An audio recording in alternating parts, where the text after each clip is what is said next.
Good evening. Welcome to City News. I'm Adrian Ghobrial, live in our nation's capital.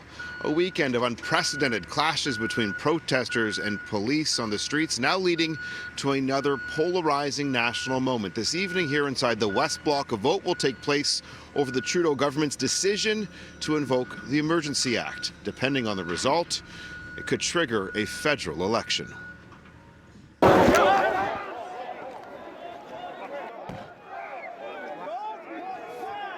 48 hours after this surreal scene unraveled on the doorstep of Canadian democracy, the Prime Minister defending his move to pull this historical legislative lever. We now have a choice to make as a society.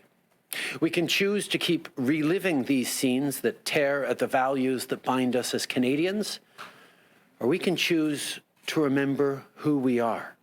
For the first time since its passage in 1988, the federal Liberals invoked the Emergency Act to clamp down on anti-COVID-19 mandate protests that have disrupted billions of dollars in international trade and led to what many are calling the illegal occupation of downtown Ottawa for weeks. Trudeau clearly interprets tonight's tally as a confidence vote, which means it could trigger a possible election. In a democracy, you can protest.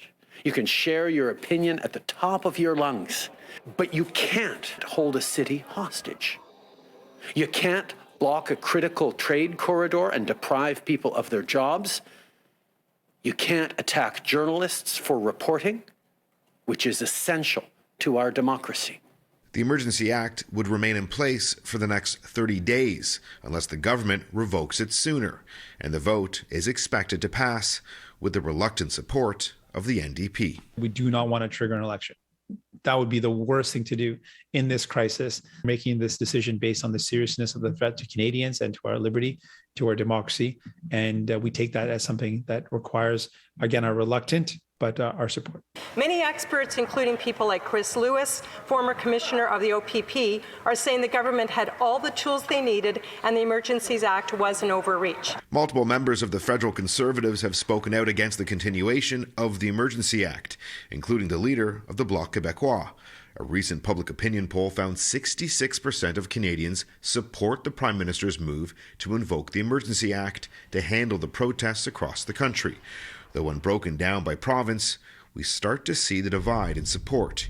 Here in the streets of Ottawa today, citizens we spoke with had mixed opinions. There was absolutely no reason for peaceful protest to be using an Emergencies Act. At all hours of the day, a party, you can't just go into somebody's neighborhood and pull this kind of nonsense. I think that, that's just way over the line. And the vote is expected to take place at about 8 p.m. local time here in Ottawa.